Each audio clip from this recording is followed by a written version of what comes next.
Remember, where we're going, there are no tracks. What is up, everybody? Station Pop Pop Boom. Welcome to Pop Culture Philosophers. Thank you so much for checking out the video. Thank you so much for checking out the stream. I am Rockin' Robbie Bills, and tonight, welcome to PCP Movie Night. We are going to conclude our look at the Back to the Future trilogy tonight with Back to the Future Part 3. We've been covering all three of these fine movies week to week throughout November. Tonight, Back to the Future Part 3. There's my Blu-ray set. And to complete the set, we got a great panelist tonight, including Jelani. What is up, my man? Should I tell you? I'm doing the bit. What up, kids? Station. I'm still watching the movie. All right, man. Well, Jelani, thank you so much for being here. This has been a fun trek, and it's been even more fun because of the inclusion of Fable from one collection down. What is up, my man? Should we tell I did the bit too. Yeah. Good job. What up, dudes? What's up? Everybody knows the assignment now, so it couldn't be a Back to the Future stream without Stu. How you doing, my man?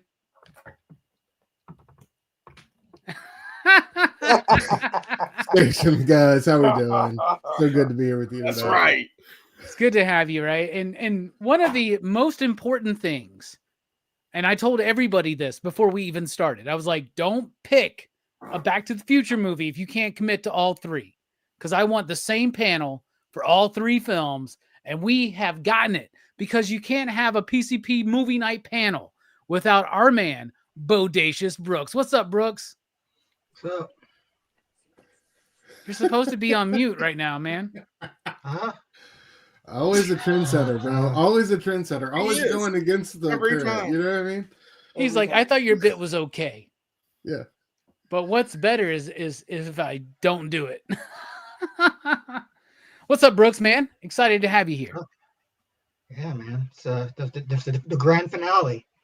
The grand finale. Franchise. Yeah, man. And I hope that you are not too upset that the PCP audience, who we like to call the PCP Army, I hope you're not too upset that they chose Back to the Future over your beloved Lord of the Rings trilogy. But I am. Well, a little it upset. saved us all. It saved us all about 10 hours this month. I'm just gonna say that, okay? Yeah. Glorious hours. I was gonna watch the extended cuts. Actually, it may have saved us 12 bro, hours. you 'Cause gotta I watch bet the those fucking shows would have been theatrical longer. cut. Oh, I would have watched the extended cuts for sure. I'm not gonna watch the theatricals anymore in my life. Never. Like, Yeah. who's got time for Kind of that? made it redundant. All right. Back to the Future Part 3 came out in 1990. It came out like within 6 months from Back to the Future Part 2. They filmed Back to the Future Part 2 and 3 within an 11-month period. A really fantastic movie. We've already been if you've been watching for these last couple weeks, you know that we love this fucking trilogy. You know we love this franchise. You know that we're going to say the same shit. Perfect movie for the first one. Second one, maybe not so much. Third one, maybe not so much. But man, I dare you to find me a more perfect trilogy out there. I was asking people on my show I do with Dynamite over at the EXP today. I was like, name me a better trilogy. And people were like, well, Evil Dead. Well, they made a fourth one. Doesn't count. Matrix. They made a fourth one. Doesn't count. No, they didn't. Like, here's the thing. Like movies, like movie franchises that are only the 3 movies. And they don't go beyond that. Like, okay, Christopher Nolan's Dark Knight trilogy. We could say that, right? Like, but different people have different opinions on all 3 of those movies. Same with Back to the Future. But like Godfather. No, Godfather 3 exists. Back to the Future 3 is way better than Godfather 3. You know what I'm saying? Like, so I think this is the perfect movie trilogy. And I think this is the perfect movie trilogy conclusion. This is such a great film. When I was a kid, and I think we're going to hear this repeated from me, the panel, and everybody in the chat, everybody in the comments, everybody our age that watched these films growing up, I think we all kind of have the same thoughts.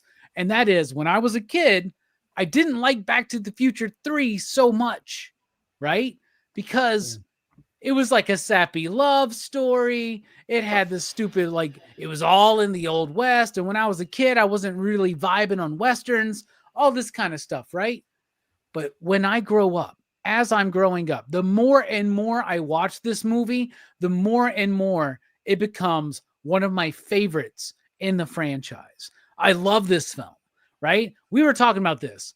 Back to the Future is a perfect movie. Back to the Future Part 2 is Marty's story, but it's all set up. But it's all set up to there. This isn't like Part 3 is not Marty's movie, right? So there's a lot of setup for Marty, and there's payoff in Part 3, but it doesn't feel, it feels like after the fact almost in a way, like his whole like race with needles. Like, why we got to put Flea in here? Why can Biff not be the only bully that he's got to come up against? Because he goes up against this dude and his whole fucking family. Let's really unpack this for just a second. Do you think that Marty McFly and Doc Brown are responsible for why the Tannins are such bullshit artists? Is because they have ruined this fucking whole legacy from the very fucking beginning, right? With Buford fucking Tannen. Anyway, It's a paradox. He's kind of a rotten guy. So like, Yeah. he's kind of a rotten guy, but I'm just gonna say, what if they went? went back in time and set Buford up for success, like Future Biff Like tried the to do for medieval 50s Tannen, Biff? Marty just shows up, messes up his whole life. What, like, there's no care about the Tannen fucking timeline in these movies. They're like, yeah, let's beat the shit out of Buford. Who gives a shit about the repercussions? And I'll be honest with you, Back to the Future Part 3, Part 2 and Part 3, they start leaning into the idea where y'all are breaking your own rules right now, right? Like, Doc is in a romantic relationship with someone who should have died, kind of like Sitting on the Edge of Forever, the Star Trek episode, right? From back in the day. Get the hell out of here. That kind of a fucking, yeah, that's such a great fucking, yeah. It's But so like, sad. and the whole idea in Part 2, he's all like, let's destroy this time machine. But in Part 3, he says the same thing. And then after they destroy the time machine, what does he do? He makes a fucking another one. Like, there's a lot of inconsistencies here, but I'm going to say this. As I have grown up, I really love and appreciate how much this movie is a Doc's movie, right? And let's everything. Part 1's a perfect movie. Everything that was set up in that movie was paid off. Part 2 sets up some stuff that does get paid off in Part 3, but not with the emotionally resonant nature that it would have if the Marty stuff would have been paid off in Part 2, right? And then we go into the Doc stuff, because going straight into a Doc story in Part 3 totally undercuts all of the payoff for the Marty stuff, but it accentuates the payoff for the Doc stuff in Part 2. So it does feel a little imbalanced. That's why I can't say that 2 and 3 are near the first one, but they're pretty freaking close, because this is the best cinematic trilogy of all time. When I was a kid, I didn't like it so much. Nowadays, I love it. And I love that it's a Doc Brown story. That's my favorite part. And the music. We'll get to all of that. Jelani, Back to the Future Part 3. What do you think overall? Well, I'm still watching it. And I'm at the train scene where Clara and Doc Emmett Brown are trying to reach each other. But besides that point, this movie's the shit. I love this movie. This is probably the movie, the Back to the Future movie I watched the most of all of them. I love the sappy love story. You know me. I love the fact that they're in the Wild West. I love Westerns. My dad made me watch Gunsmoke when I was a kid and Bonanza and all of those. So I love a good Western. Like, I hate the genre kind of died. 310 to Yuma is like a love song to all of those. This movie is classic to me. It is amazing. This caps off everything. You're right. It is the perfect trilogy. There's nothing that beats this. There really isn't. It has like the flair that you want. I'm more engaged with this movie than I was with 2. That's how much it is right now. I'm watching it. I'm like, the train has gone to the red smoke. And I'm like, oh, yeah, I remember all this shit. It's nostalgia berries.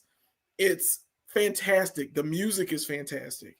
The cast is fantastic. Mary Steenburgen is a gem in this movie. There's so many people in this movie that like kick ass. Even Marty as Seamus is cool. I like everyone in this movie. It has a great conclusion. It works well. The time machine's destroyed, but yeah, of course he makes another. I don't care about the loopholes. Hey, Doc Brown saved a woman that was supposed to be dead. Technically, that's outside of the loop. She's out of the loop. So, I mean, that's the point. You can find love if you can save them from near death. You know, they're going to die anyway. They don't affect the timeline. Doesn't break anything. You're right about that. It doesn't do anything for it. Except for it literally breaks everything. It like I'm just saying they break their own fucking rules here. Like Doc goes from don't tell me about the fucking future till it saves his life. Now he wants to know about the fucking future. He wants to know about his past. Look at the difference in 50s Doc in this movie as compared to part 1. He's all like, "Oh, I'm back in time. That's what my future self does. Let's fucking talk about it and figure it out." Right? Like, I'm not saying the movie sucks because of it, because this movie doesn't suck. None of these movies suck. None of these movies but it suck. is a little bit of an inconsistency, wouldn't you say, Jelani?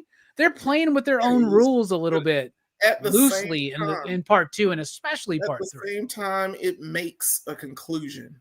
It ends this story. It ties a bow to it. It makes sense that all of these things would happen. All this stuff was bound to happen. Like it was made, like purposely, this loop that they're in was going to happen regardless of what happened. And Doc Brown making a train time machine, which is cool as hell, by the way. Like, so you found a way to go back into time, use the flux capacitor in the 1880s, go back in time, go back to the future, get a train, make that train the time train. Oh, how old was his oldest kid? Like 6, 7? He did that shit in 6 or 7 years, man. Yeah, he did it.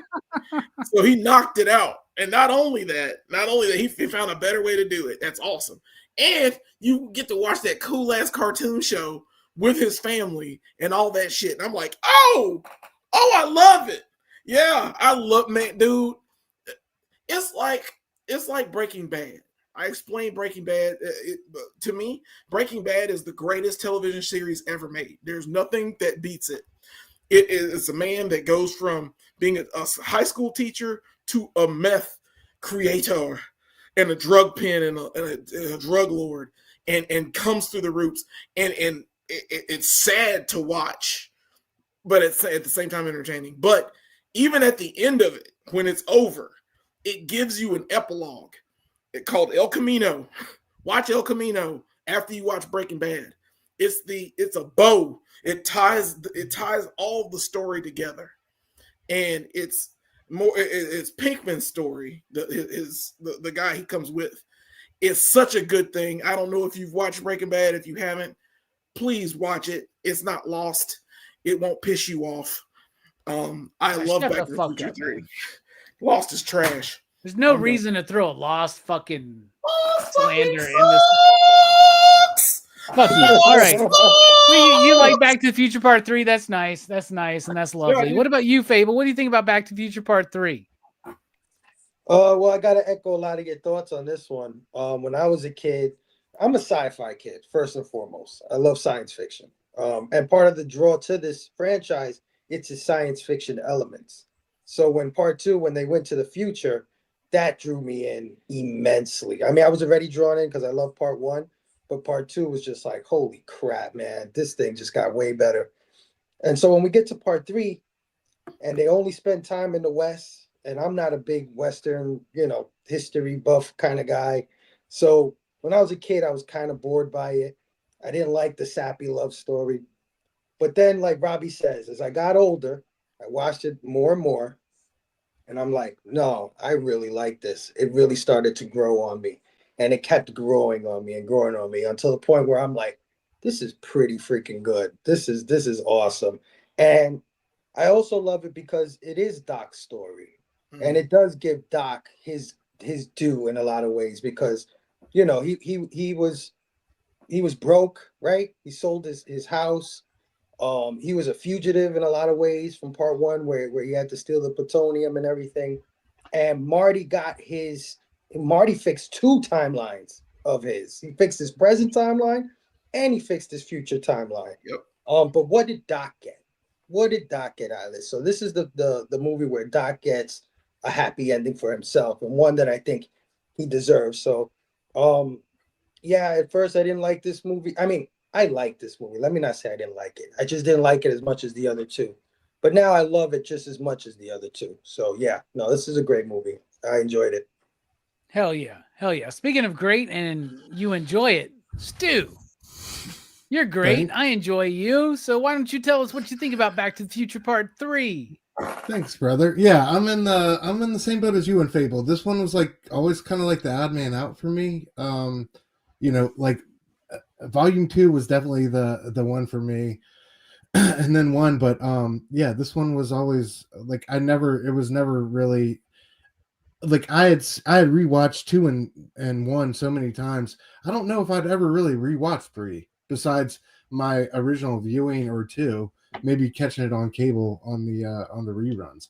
So this was like a rediscovery in a lot of ways, and I found myself really enjoying it. I thought it did a lot of things that 2 was scared to do. It was really comfortable in its own world, which I appreciated. And like Fable said, dude, and like you said, the Doc story, man. I don't think I've ever seen Christopher Lloyd happier. Like just his genuine joy throughout this film just made me happy, and that was a joy to experience, dude. And the ending is so satisfying, dude. The scene when he's hovering and he's pulling away on the hoverboard. Come on, like, and Marty's not checking him. Marty's just watching it happen, and then closes the door, and we're all like, I thought that was just beautiful. I thought it brought so many things together in such a great way. It was a really fun rewatch for me. It was one that I didn't have like a lot of high hopes for, just based on all my nostalgic memories of it. But I thought it was really great, and I did some parts of it were tired. And I thought they did Biff dirty. Like Biff did such a great job in 2 and 1. I felt like he deserved a little bit more of the spotlight, but regardless, he did. Like I think he gets the spotlight in Part 3, brother. I'll be honest with you, man. He does and he doesn't. Stand out, dude. To me, man. But he learned how to like ride the horse and do the lasso and all that for this. Like he did all the horse stunts himself. Yeah, dude, that's awesome. That dude is incredible. Took full advantage of the opportunity. This is my favorite out of all the Biffs. Like, what do you Well, that Thomas Wilson or whatever his name is, he knew. I guess like this was my one shot. Why is he not famous? Like Eminem was right. You only get one shot. Do not miss your chance to blow. And Biff fucking Tannen blew his fucking load this whole goddamn trilogy, man. Seriously. Now, how did he not get gigs after this, though? Do y'all know I think anything he got else he's been typecast. in? Like every You know, movie is like he got bully. typecast as the bully. Yeah, that's what Okay. happened. Damn, But he that's great. plays so much more than that in this. He does. Like, he plays how many? Like, I know we've been talking about what's her name? Oh my goodness, who? She's in Howard the Duck.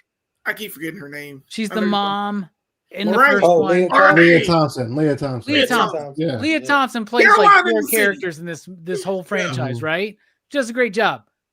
Thomas Wilson plays like 8 characters in this fucking Incredible. movie. Like this, How- like it's how do you- and they're how do all so you- different too, man. Yeah. Yes. How do you do that? How do you do Very the same careful. guy but different ways? Like, and he killed it, dude. He killed Yeah. it.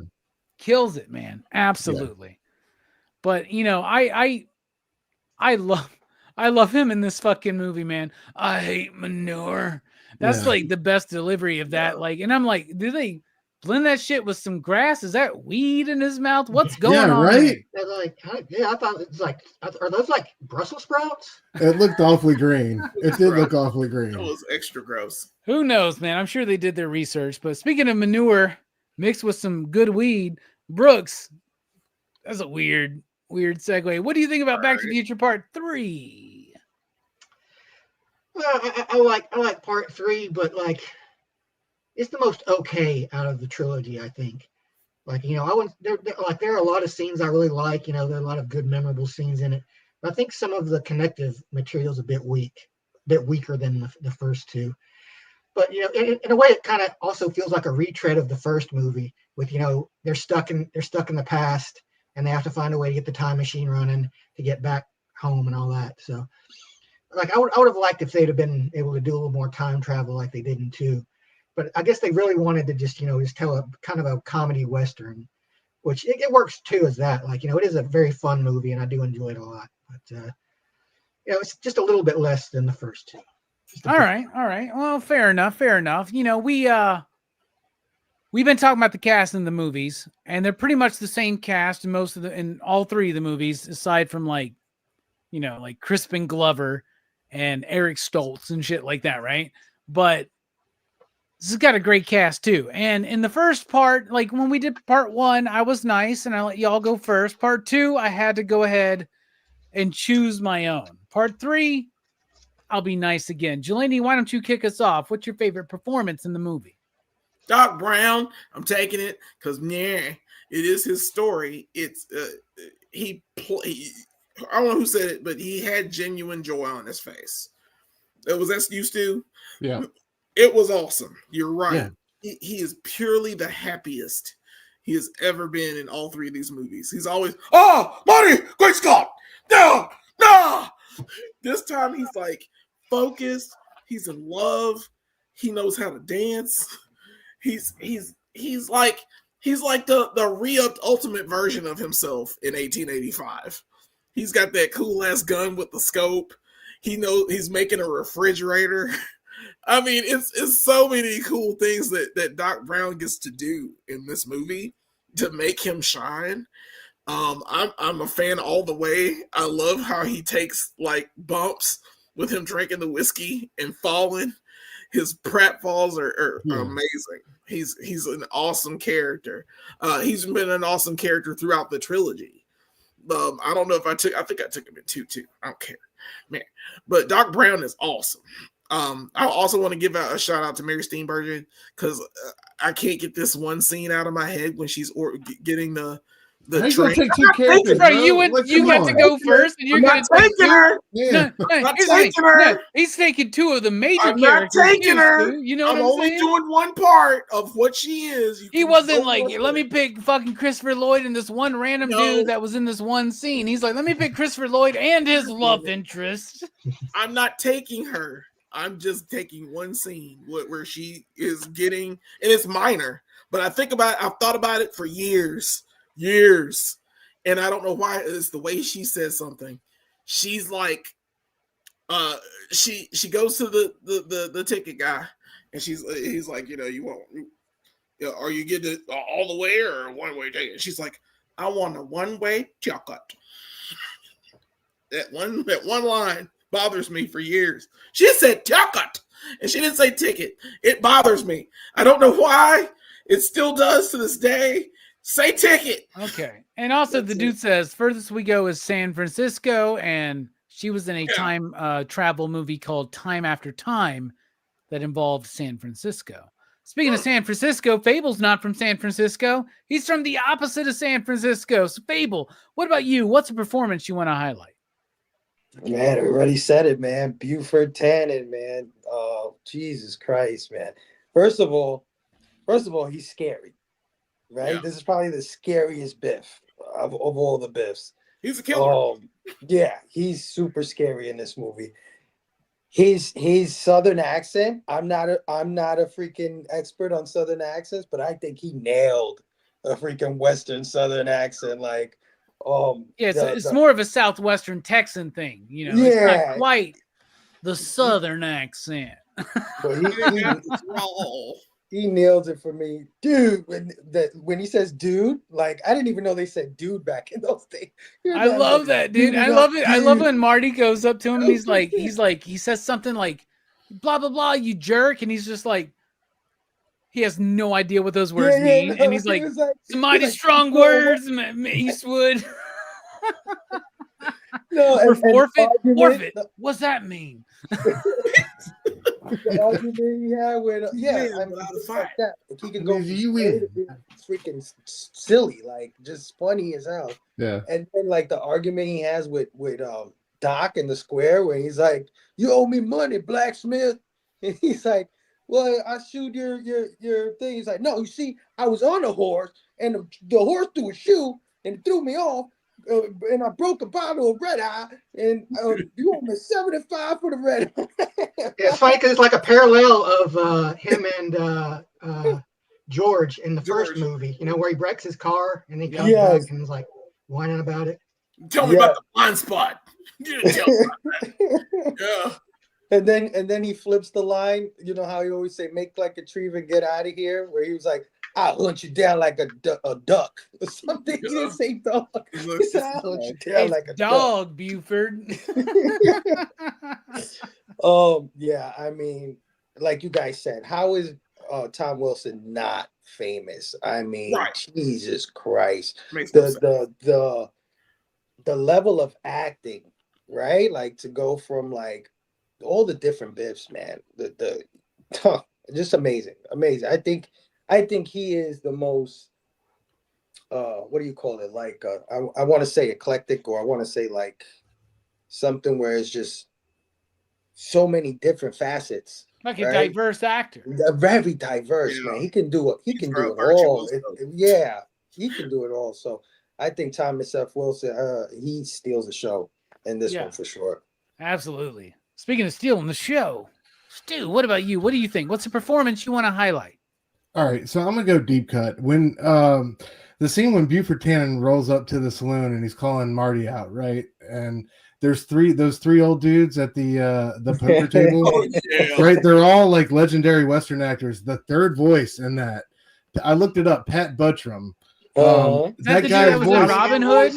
Yes, Robin Hood, and yes, man. Like, and he was a Sheriff Nottingham and the Robin Hood. And I grew up with that film, like animated. And when I heard his voice, it sent like chills up my spine, and I had to look that up. I loved like how he described his own voice as it never quite got through puberty. I thought that was hilarious.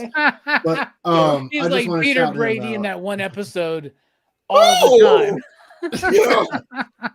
Yeah, that's just my voice. It's so distinct, man. That was the one that made me. That was the one that stood out the most to me. So I had to shout him out. Yeah, that's fucking great, dude. Absolutely. And you broke Eric's fucking easy ass idea that there's only 4 main characters, because that voice is a character in and of itself. Absolutely. Speaking of characterizing voices, Brooks, what do you think? What's a performance you want to highlight in Back to the Future Part 3?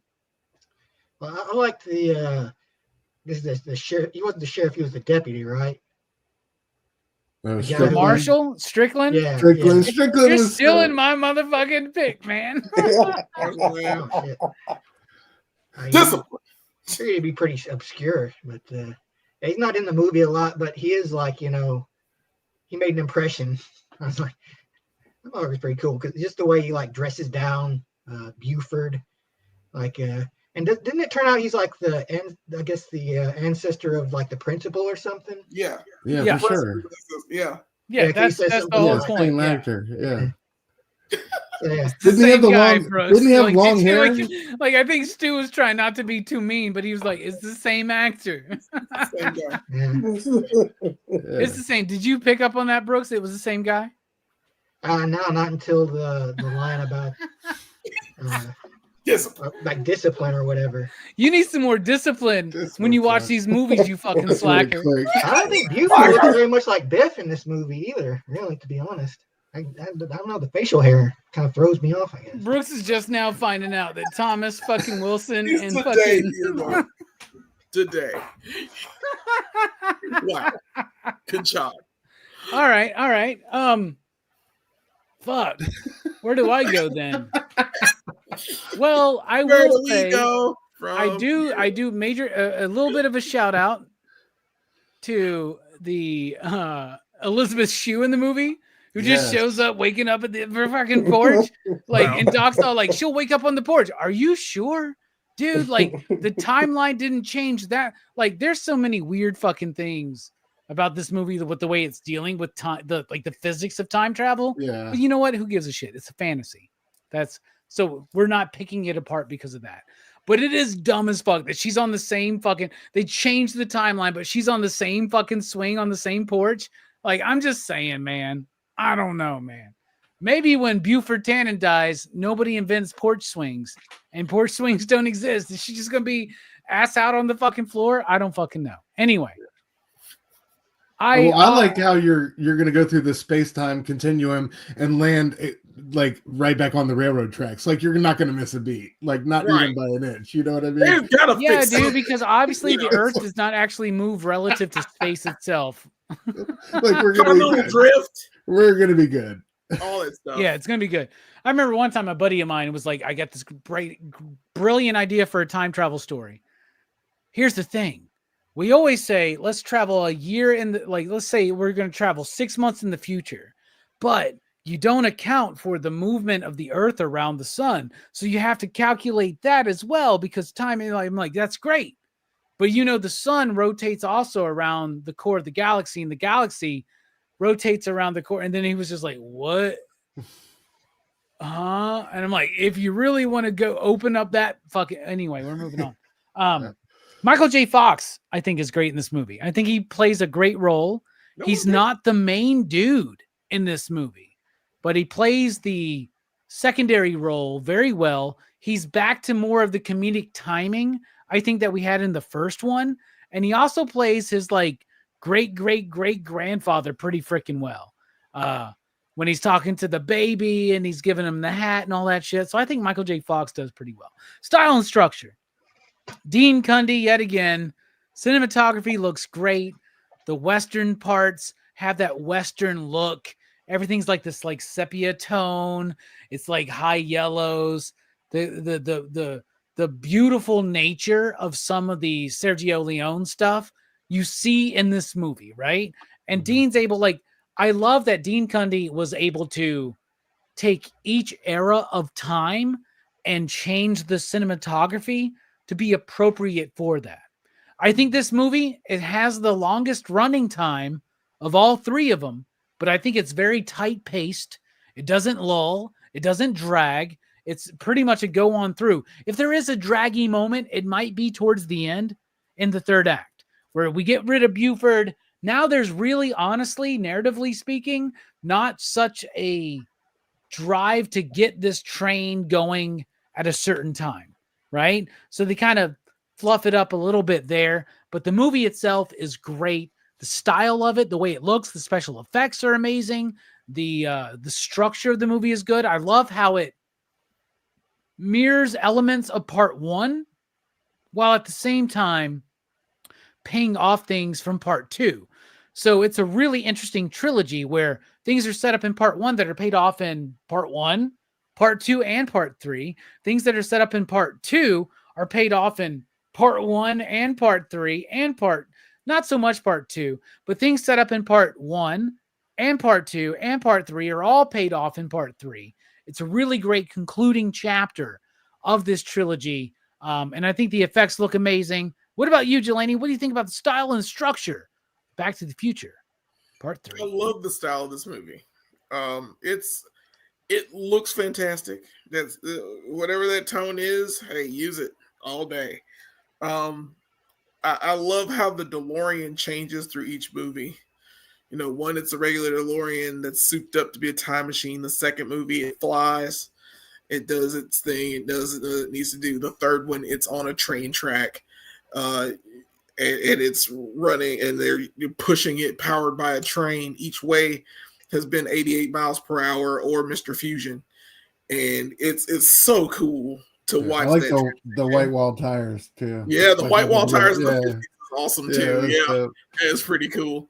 I mean, there's so many like aesthetics, like the way Marty looks in the 50s when he wears that Western outfit. He's like, I'm pretty sure they don't wear this, you know. And he looks like a cartoon character from the circus, and it's crazy how he looks, and it's like got the little neutrons on the front or whatever they are.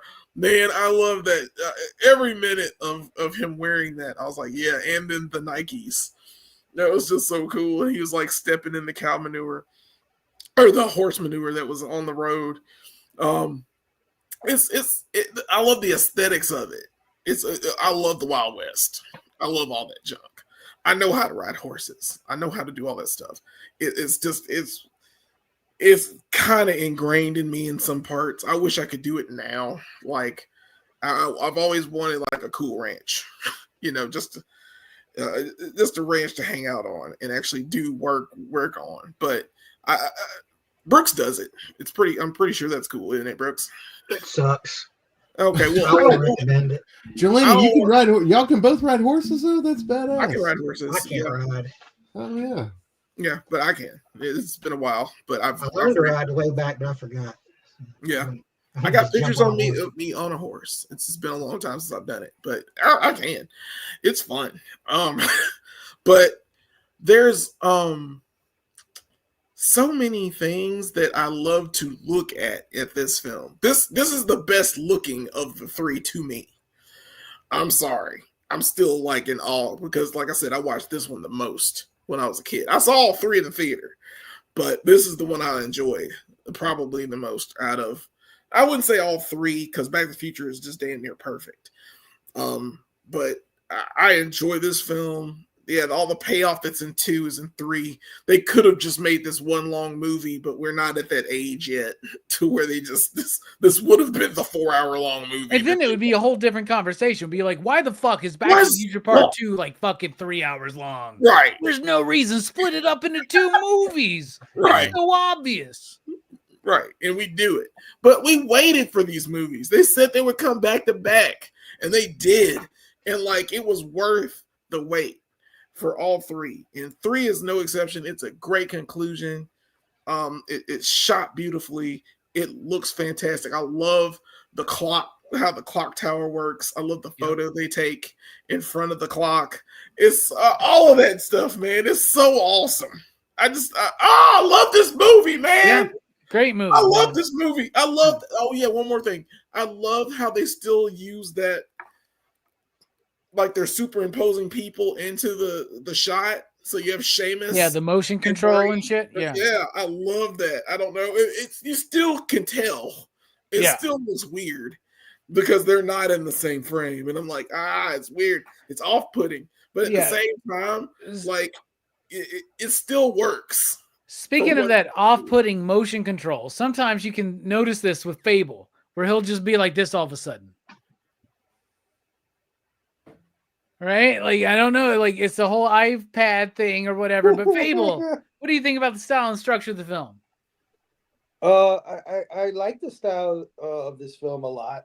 I think it's the most grounded of the 3 because the first 2 kind of look like they're on a back lot of some sort of studio setting, you know, like where this one looks like it's in real life. Like, you know what I mean? Yeah. Like it's really outdoors. It's really out there. Yeah. Look, everything looks like it's been built from the ground up. And the costume design is fantastic. It's very very realistic. You know what I mean? From Seamus, he looks like an Irish immigrant. You know what I mean? And then Buford, the way he looks, and even Doc, like, you know what I mean, being from the future, but having to adapt his style to this Western. Like he said, he had the crazy gun, like the crazy science gun. So the style is awesome. The structure, I mean, the structure copies the first two movies. So we've already said how we love the structure. It's no different here. Just like in part one, when he's like, I'm in 1955, and it's like, Mr. Salmon, and they show the whole square. Yeah. Or part two, where he's like, the future, and he comes out of the alley, and they show the future. They do the same thing here. He comes into town, and the camera raises over the hill valley, like, I don't know, archway or whatever, and shows the town all, like, it's just a few stores and stuff like that. And then, like, the end also, right? Like in the first one, Doc is struggling with the wire, and there's always just like something messing up. Same thing happens in part two. Marty's in the trying to get the book from Biff, and things are messing up. Everything gets more and more dramatic, and then it happens here again with the train and Mary Steenburgen falling off the train, and how we're gonna, you know what I mean? How we're gonna get there? So no, the style and structure is fantastic. It totally like the first two. So yeah, it's consistent throughout the trilogy, and that's probably why we say it's the perfect trilogy. Yeah, no shit. Speaking of perfect and consistent, Oh wow. those are not two words we would use to describe Stu and his work over at Dr. Doom's fan club. However, we're going to throw it to him for his style and structure thoughts. Nice, bro.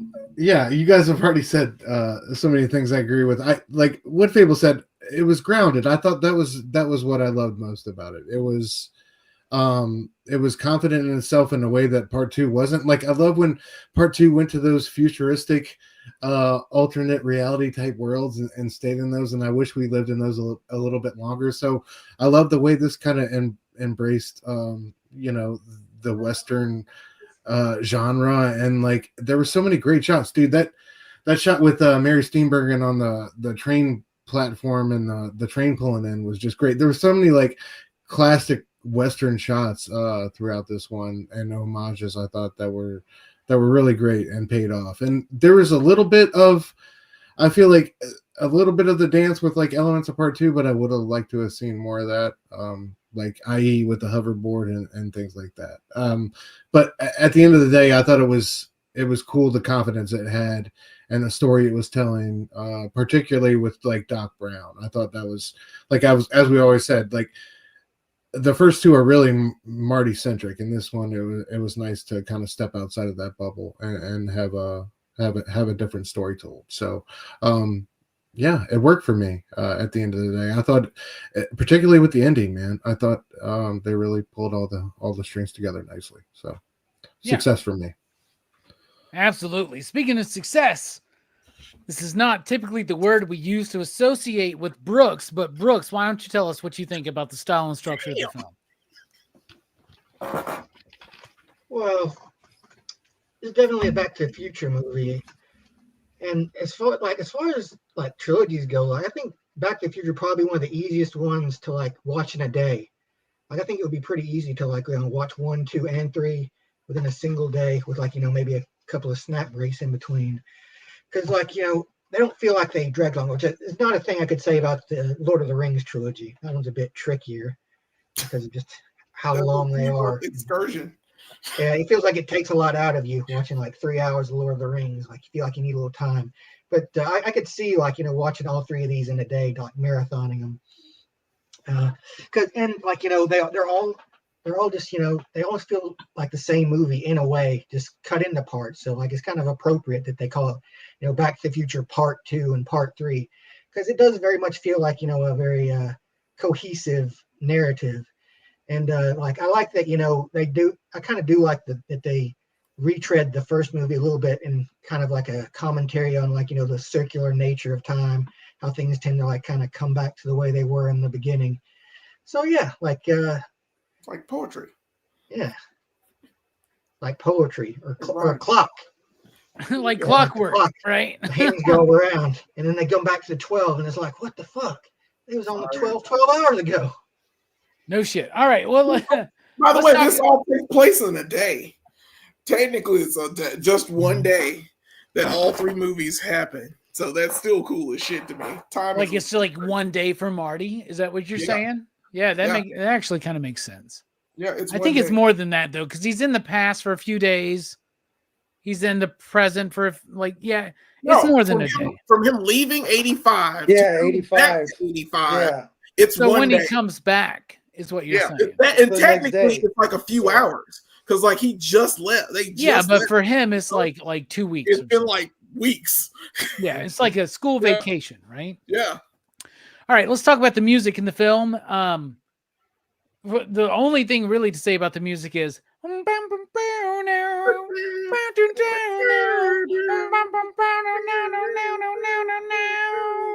anyway, so that is in fact ZZ Top doing a country bluegrassy version of their song Double Back, right? Which is the song at the end of the movie.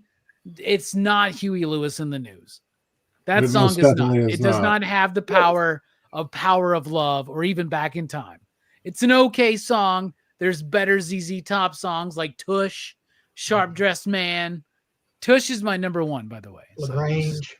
It doesn't even have like that cute payoff. Like I remember seeing their names in the opening credits and was like, "Oh, ZZ Top's in this one." Like we got a ZZ Top song. Like I'll be on the lookout for it. And then like that came and you felt like they were trying to make it a thing. Like that riff kept going on and on, even in the background. You're like, "Oh God, is that it?" And then it's like. Twice.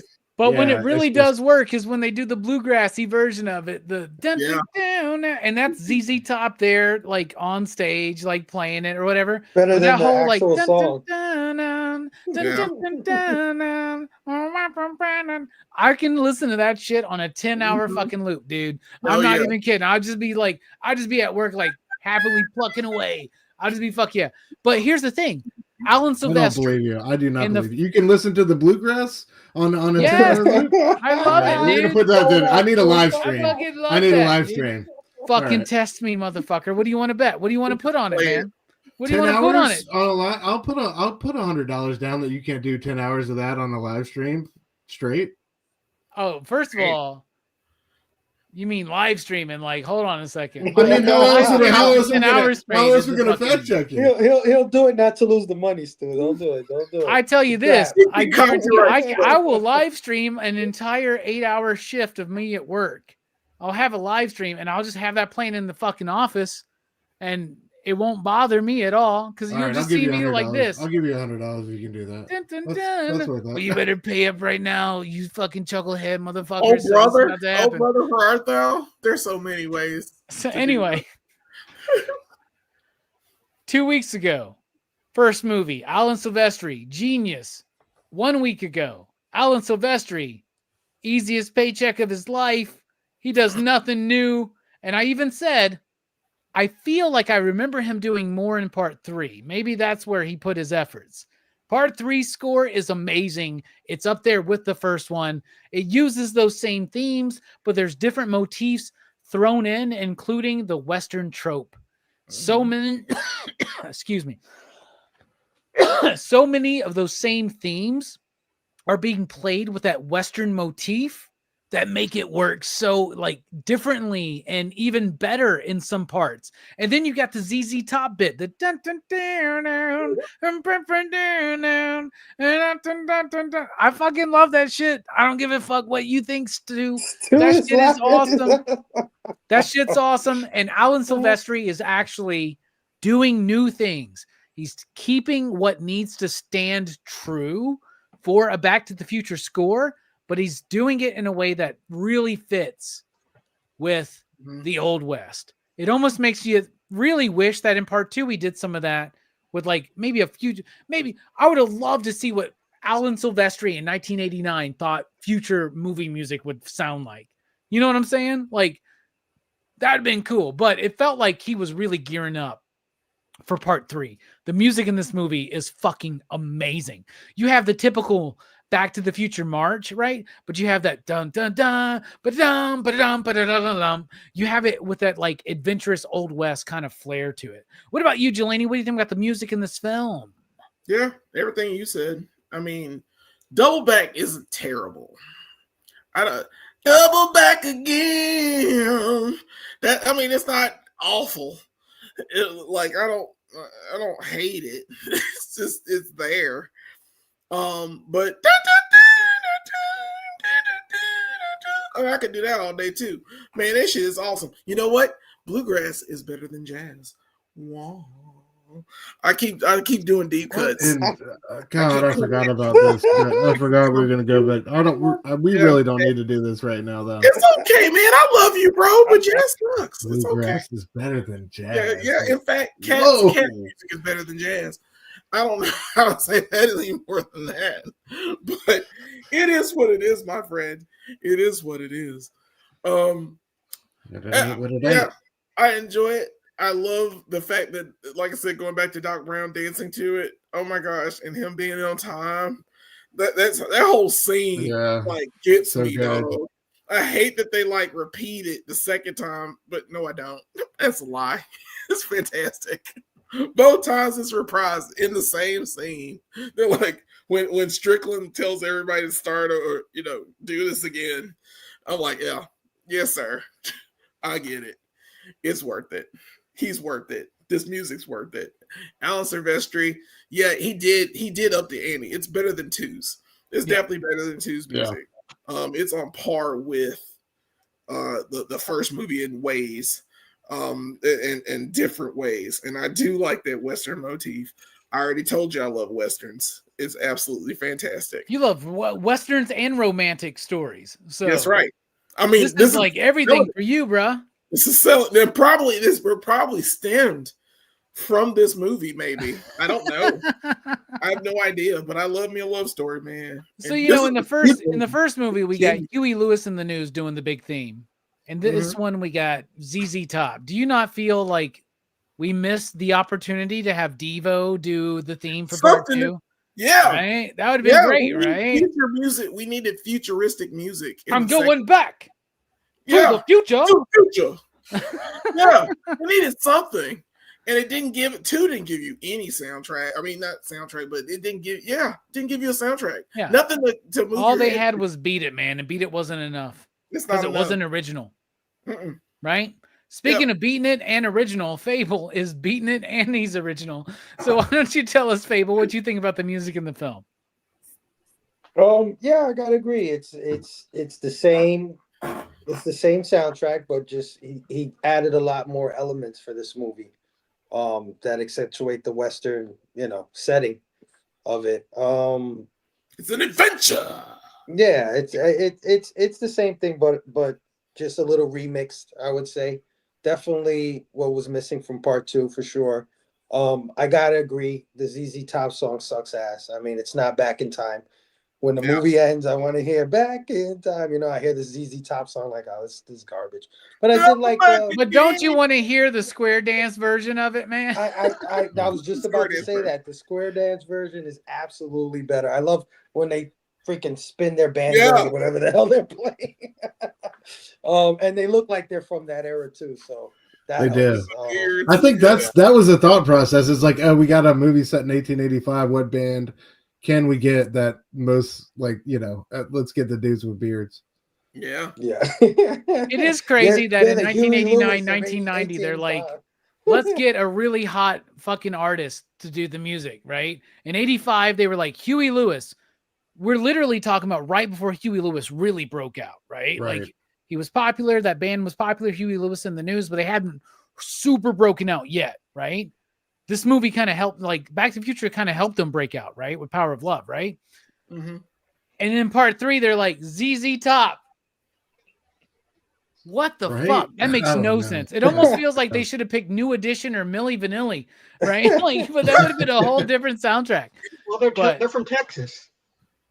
Yeah, I think it's you think it's the Southern vibe. I think it's just their. They should have just went the full. They should have gone fucking with it and got Foghat then to do the fucking theme, dude. That would have been way better than the fucking Double Dash. 38 special. Double Dash. Double back, whatever the fuck it's called. But I do love that do.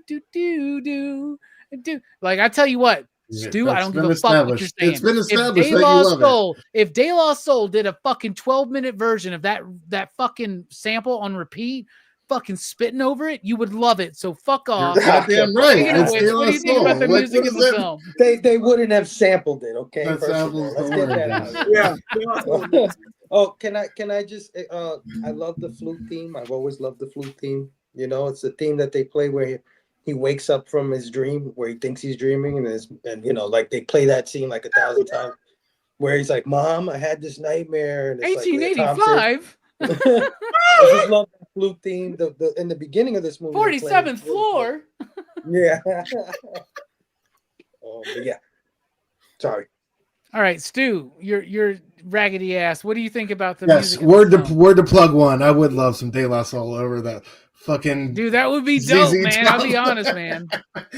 I have nothing to add besides what you guys said. I thought Silvestri definitely stepped his game up as far as getting that going for the gusto with the Western style soundtrack. But I think it's another missed opportunity, as we said with 2, and getting. It doesn't have to be as topical as Huey Lewis was. I think that's lightning in a bottle. You know what I mean? But it would have been cool to have something more of the moment and representative of the time. I think there's I understand why they went with ZZ Top, but I think there's better ways they could have translated that and had a group to cover multiple eras or done something more original. That's all. Absolutely. And Cliff, we love you, but you misspelled De La Soul. I hate to say that, but you really did. There's really no why.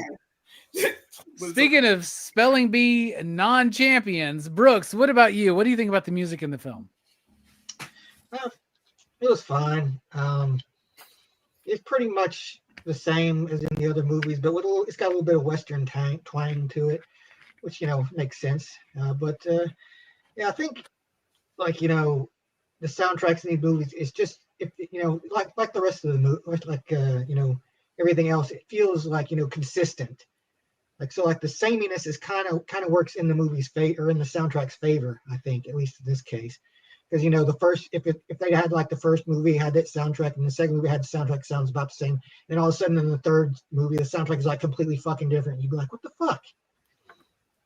And I like the ZZ Top song, but it is not one of their best. It feels like a song they were just oh, we got this extra song and they need a song for this movie, Back to the Future Part 3. So it's kind of threw it in there. Cliff, I appreciate that you had a long weekend, but you still spelled it wrong. just so you know, you still spelled it wrong. I'm gonna help you out there in the chat real quick. I love you, Cliff. Cliff Station, all good, man. We forgive you. There you go. That's how you spell it. There's no why. And I'm not the only one to tell you that. It's me, myself, and I that's going to tell you that. If you know what I'm saying. All right. I love the music. We've already talked about that. Now it's time to talk about the theme of the movie. We unpacked pretty deep meanings in part 1 and part 2. What can we pull from part 3? What does this movie mean when we take our shovels and we dig just a little bit further? What about you, Jelani? What do you think this movie's saying to you? What's the theme? What's the meaning? Well, I mean, I love how I love the love story, but I love how it actually makes Doc Brown a complete human. Something about it makes him his whole life, it seems like his entire life he's been missing something, and he hasn't been able to achieve that one thing, and that was his better half, and he found his better half in time, and through the loophole of her dying. Technically she's not supposed to be there, so the fact that she can live on with him and have a family, actually do things, it makes him a well-rounded person at this point. He's a brilliant scientist and inventor. He's got a great friend in Marty. He's respected in the community after 2. It's a lot of things that build onto this, because Doc Brown evolves as well as Marty in this movie, and they become better people because they went in time. I mean, technically they screwed up anyway because they fixed George McFly and Lorraine, getting them back together and making Biff a jackass. That wasn't supposed to happen. You know what I'm saying? There's certain things in each movie where you're like, they screwed with time. They've screwed with time to the point where like the Continuum screwed up their 20 alternate 1985s. You know what I'm saying? They haven't gone back to one or the other. It's just the way it is now. So time has already changed, but the fact that time was able to make them, like Doc Brown especially, become a well-rounded human being. And that's what I saw out of this movie. All right. This has come up. Hell yeah. Hell yeah. This is when Doc Brown gets the Riz, right? Get the Riz. He got the sweet Riz, man. Hell yeah. Speaking of Riz, Fable, what about you? What about you? What do you think about the meaning of the film? I think this movie is a lot about changing or taking control of your destiny. Mm-hmm. I think the first film was a lot about having fun with time, and I think part two was like kind of being trapped by it, right? Like they had to like fix the mess that they created from playing with time, and then in part three it was like, yeah, we gotta fix this shit, but at the same time, fuck this shit. Like I'm gonna do what the hell I want to do. That I mean, at least that's what Doc feels like, because you know, in part two, he's like, oh, this Inferno machine, I hate it. I should have never built it, and you know, it could cause the destruction of the universe. And then part three, he's still on that, but at the same, when he falls in love, he's like, you know what? This is what matters more than anything. Love, you know what I mean? And I'm gonna take the reins of my destiny, and I'm just gonna change it. And screw what comes, you know what I mean? And I think that's like the prevalent theme of this. Marty does the same thing when he's called Yellow, and he's like, "That is an asshole." Yeah. He learns his lesson, man. 100%. Yeah, and like you know, they totally erased the 2015 future with that move. You know what I mean? So, yeah, they just like, instead of being like, oh, we can destroy the continuum, they're like, let's fucking do it, because you know what I mean? YOLO. You only live once, guys. Let's fucking go. So yeah, taking control of your destiny. I think this movie hits that theme home. Hell yeah. Speaking of douchebags that yell out YOLO every fucking day, how about you, Stu? What do you think about this movie? What do you think the theme is? For me, it's two parts. One, I love the part at the end of the little bit at the end of part one where it's the end of the movie and Doc shows up and he's like, we got to go to the future and fix everything. And Marty's like, what, do we turn out to be assholes or something? You know, I think don't be an asshole and don't let your kids grow up to be assholes. I think is one of the prevailing themes of this movie, but also to piggyback on what Fable said, man, you can't, and what Doc said, you can't keep a good scientist down. You know what I mean? And I love the way, like Fable said, he took the reins of his destiny and decided to do what was best for him and look out for him. And like I said at the beginning of the show, dude, to me, it was all about that scene when he's flying away on the hoverboard with the girl in his arms, and Marty just watches it, respects it, is in all of it. I think that's what it all boils down to me. Like, you know, at the end of the day, don't be an asshole. Don't let your kids grow up to be assholes, and you know, look out for number one, but in a respectful and loving way. So, shout out to the trilogy. Don't let your babies grow up to be assholes. You know what I'm saying? Speaking of assholes, Brooks, what about you? What's the movie saying to you? I think this movie, like, it has more to say about learning from the past than the other movies. I think because, you know, there was, like, it was set up in the second movie that Marty has this problem of, you know, when somebody calls him out for being like a chicken, like that he lets that like dictate his actions.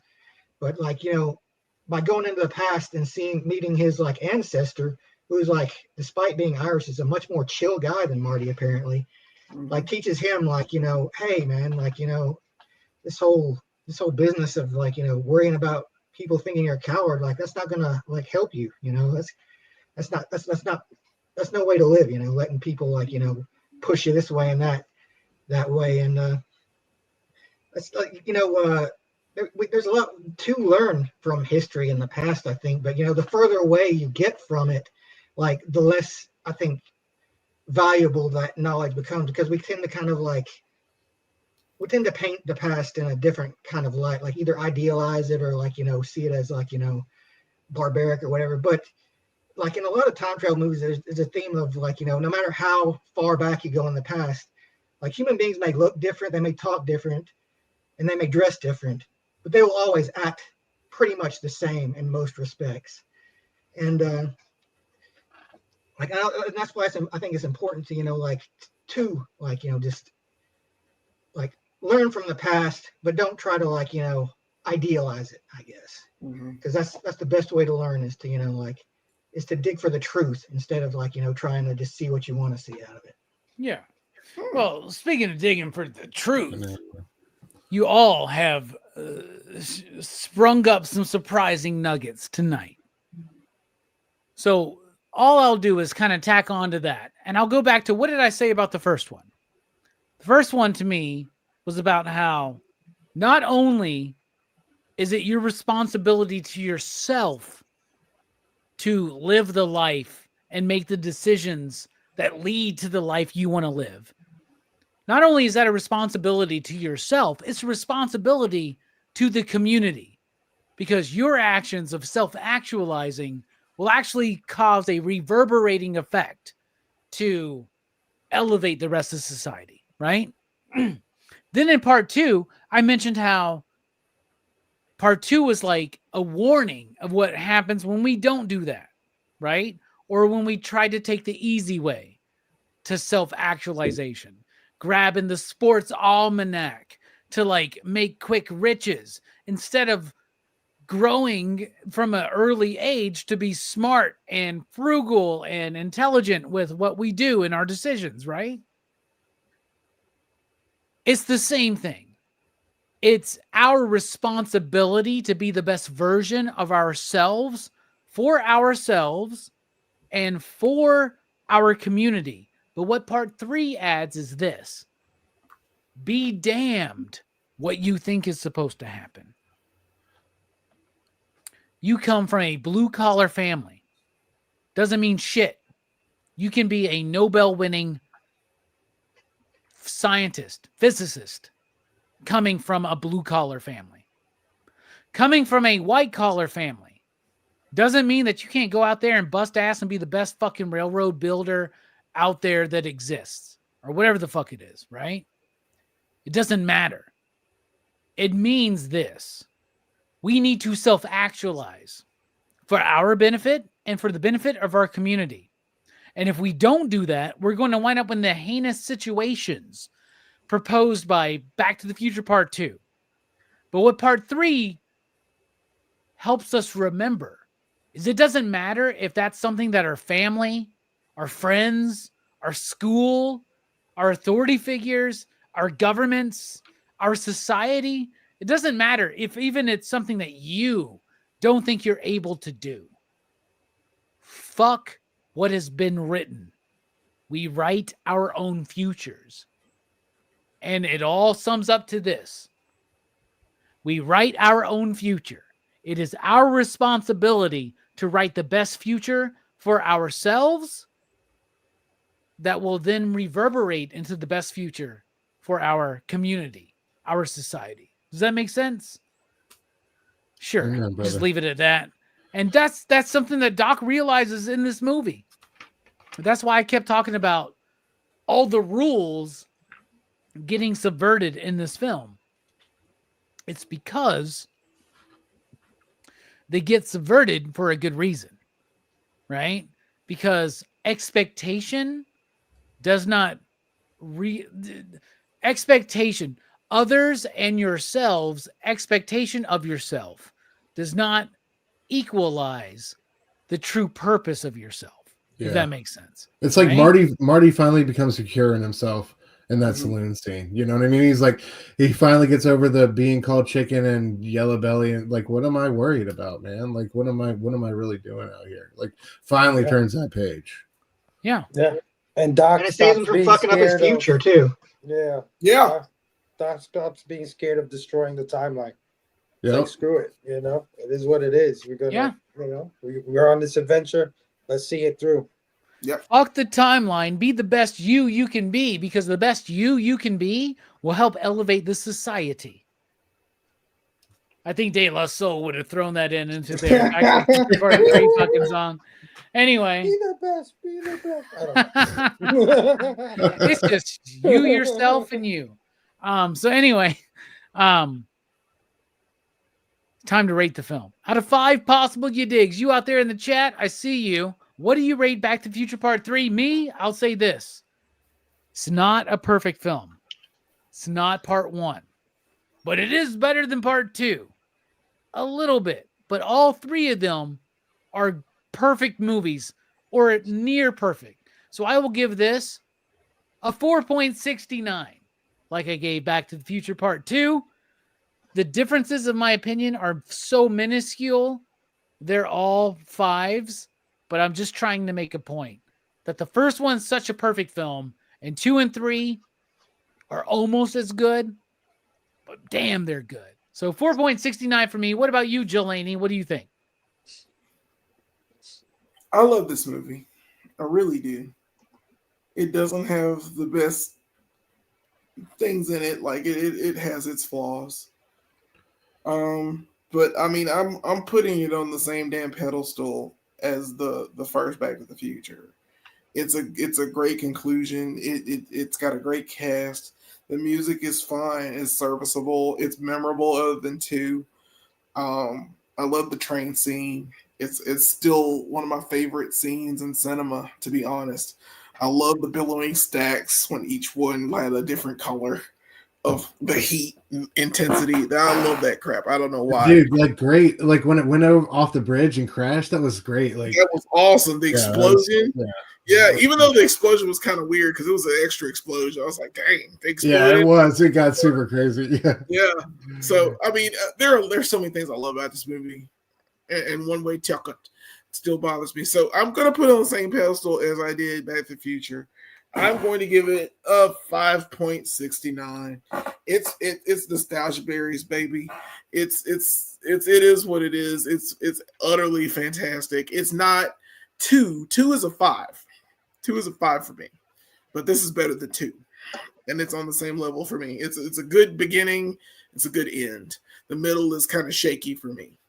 And it all 2 needs is a soundtrack and a theme song. That's all it needed. All that movie is great. Maybe 10 more minutes to show us more of the future, and have a future song that would have been cool to use, because they used of course Beat It, but that's not a future song. I wanted a future song that would still be relevant today, like something I don't know. Yeah, Devo would have been nice. I can't think of anyone that would have been cool. Devo would have been the best in that time, I think. I don't know. Whip It would have been fine. But what I'm saying is, let's call Trent Reznor and do a Back to the Future Part 2 Back to the theme. Future Part, yeah. That's all it needs, and it would be absolutely fantastic. Also, wouldn't it have been cool to see Crispin Glover as Seamus McFly? Yeah, he was supposed to be Seamus. Yeah, that would have been awesome.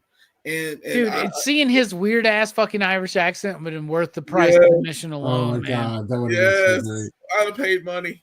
So yeah, it's a great film. I'm sorry, it's absolutely fantastic to me. All right. What if we got a Crispin Glover dance scene at the hoedown? That would have been. Yeah, right.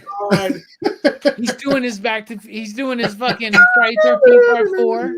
He's doing all that. All right, a 5.69 from Jelani. What about you, Fable? What are you thinking?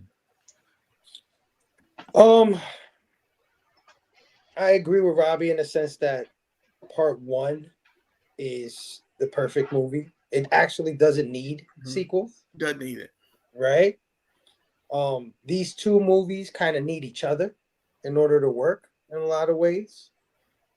Because they're not as perfect, I just like Part 2, because I said this in the last review, it is technically a 4.69, but I upped Part 2 because of the iconicism of it, because of so much came out of it that influenced generations of people. I'm gonna say that this is also a 5.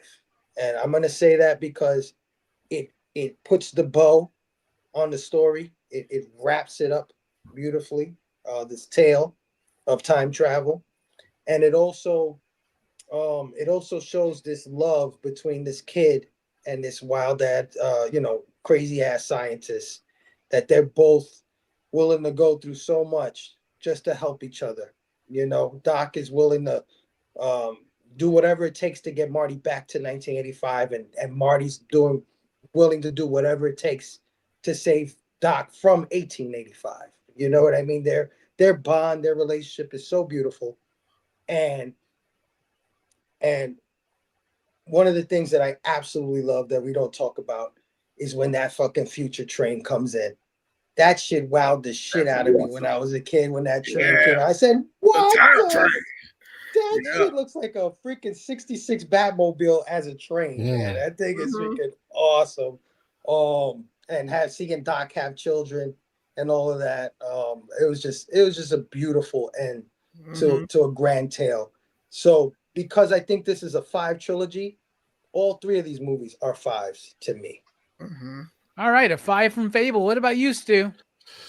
I think I'm gonna go a 4 out of 5 for this one. It was definitely coming off of 2. It wasn't what I was looking for as far as like having a lot of those futuristic sci-fi elements. That said, I think it's still got a lot of strong things going for it on the rewatch, and I think it would be less than that without the my score would be less than that without the last 20 minutes. I think the last 20 minutes without that strong ending, I don't know if it's the same movie, but I don't know. I feel like it did a great job with Doc's tale, but I feel like we also could have used some more of those futuristic and sci-fi elements that made part 1 and 2 so cool. So I think it's a 4 out of 5 for me. A lot of strong elements, but yeah, overall, I not to take away from the trilogy. Overall, I agree with what everybody in the chat saying and what y'all have said. The trilogy is a 5, no doubt, man. It's been so much fun revisiting this one. Like I said, it's been forever since I watched 3. So thank y'all for having me along for this ride. Well, I love how you're saying you agree with everybody in the chat except for everybody's rating of this film. That's one thing you disagree, except for Two Gun Pedro. You're on a 4. God damn, that's the lowest. Well, I just meant the trilogy. Everybody's saying the trilogy is a 5. No, I get what you're saying. No, I don't, but I do, but I don't. But anyway, that's the lowest rating out of all of these movies. So can I stop getting people giving me shit for giving a 4.69 for part 2, please? No. All right, because this dude gave part 3 a 4. That's y'all. true, though. That's pretty fucking. That's an 8 out of 10. Think about that. As you think about that, Brooks, why don't you tell us what you rate it? I give this one a 4.5. Like, I think, like it exists within the shadow of the That's first the two second movies lowest rating on any of these films, just so y'all know. These 2 scrubs down there in the basement, man. I told you, Robbie, this was the one that was going to be the lowest. I told you.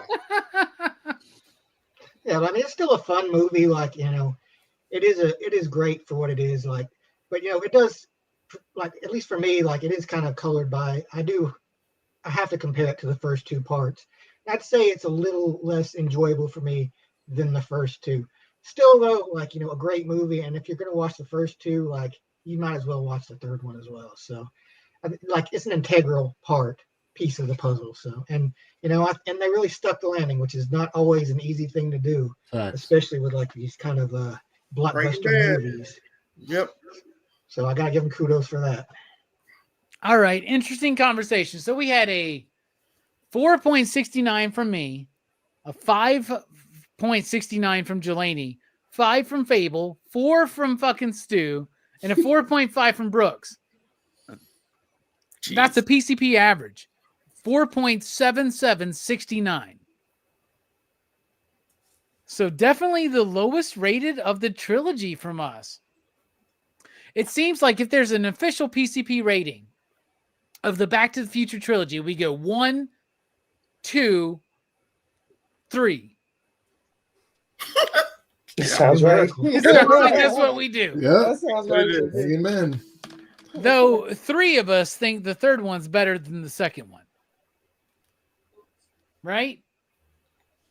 Sure. Well, me and Jelani, what about you, Fable? No, 2 of you. 3, I think the second one's better than the third Okay, one. but you're just nicer than those 2 dipshits down there, right? Fair enough. Okay. I gave the first 2 5s. What the fuck do you want from me? Come on, it's a 4. Well, for you me. were I looking mean, at me like, with a that's not stink eye when I I'm not- gave Look, part 2 dude. of 4.69, Dude, and now when you're I all I like, don't remember. I don't remember any stink eye coming from me. you're all like, I don't 4.69 like the repetitive nature of the fucking badass fucking theme we get in this fucking song. Oh, so it comes. It's back to the ZZ Top. That's what it is. Okay. It comes back to the ZZ Top, man. You're just jealous because you can't grow a ZZ Top beard. None of us can. Maybe No. Fable. God, I need a century. I need a But, century and a half to grow one of them. How do they Dude, do it? when I think of Back to the Future, when my memory goes back to that, I'm sorry. Out of all 3, I think hoverboards, I think self-drying Yes. jackets, I think self-lacing Nikes, I think flying DeLorean. Well, I get it. All the things that part 2 brought. Absolutely. So even though part 2 is not as perfect as part 1, it is better than part 2. Well, I think here's the whole thing.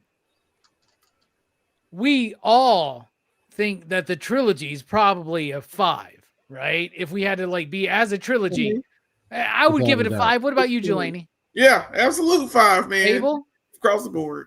5.69, dude. Stu? It is a 5 for 5.6. me. Absolutely. 5. I Brooks? have no doubt.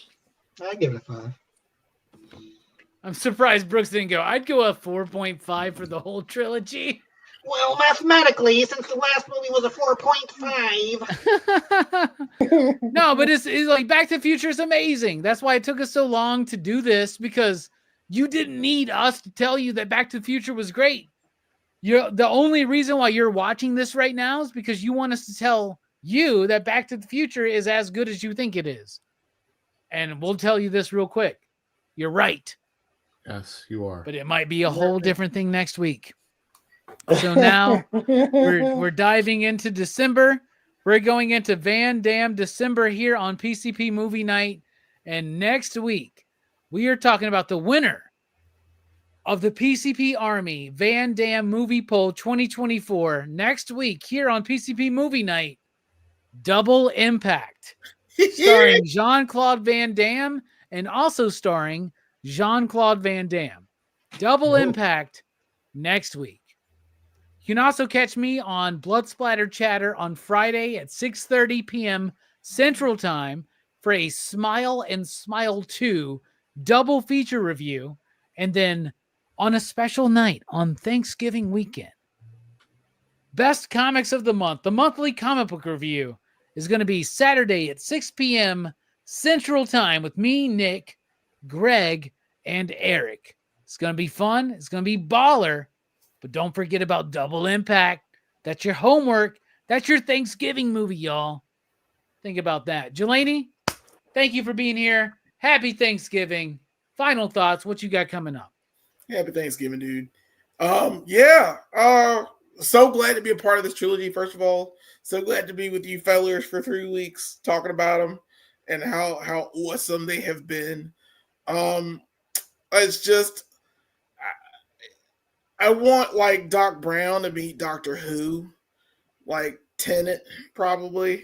Ooh, I like want that. I want all the time travelers to meet at one point and like compare notes. That would be an awesome show or something to watch.